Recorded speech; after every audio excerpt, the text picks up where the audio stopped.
Hey, salut à tous. Bon, j'ai eu une petite question sur le site il n'y a pas longtemps en me demandant si la transmission par courroie du mini chopper marchait mieux que l'ancienne par chaîne. Et bien la réponse à cette question est bien sûr oui, beaucoup mieux. Je vais vous expliquer pourquoi en vite fait. Alors, en gros, le problème c'est que ce pignon ici tourne jusqu'à 6500 tours par minute, d'après les specs constructeurs.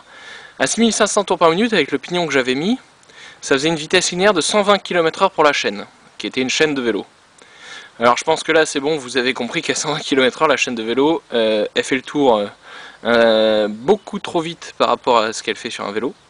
Et donc elle s'est purement et simplement détruite, en fait j'en ai détruit plusieurs même. Les pignons se sont usinés, enfin c'était n'importe quoi, un bruit de fou, ça déraillait sans cesse, enfin, c'était n'importe quoi. Et donc je suis passé à la courroie, donc là je viens de repeindre l'embrayage et de rajouter des petits aérateurs pour éviter qu'il surchauffe. D'où son aspect magnifique. Bon, vous en faites pas, il va s'abîmer. Et j'ai mis une courroie de 10 mm. Donc là c'est une courroie d'alternateur de voiture. Je viens de la changer parce que l'ancienne avait un peu subi et c'était tellement allongé que je ne pouvais plus la régler. Vous avez un premier tendeur ici, un deuxième réglable, celui-ci avec un petit ressort. Voilà, on règle en serrant les deux vis qui sont là, qui permet de régler la... Je disais donc un deuxième tendeur qui permet de bien tendre la courroie pour avoir une bonne tension, une bonne transmission.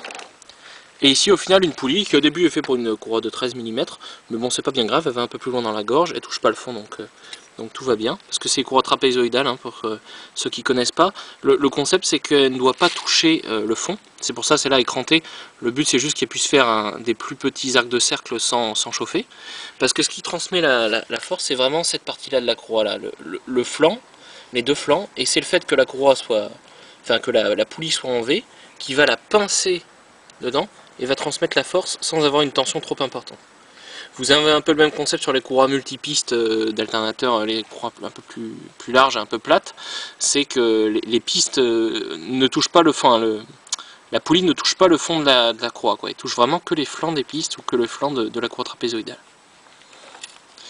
Voilà, donc je vous fais une petite démo pour vous montrer que ça marche nickel.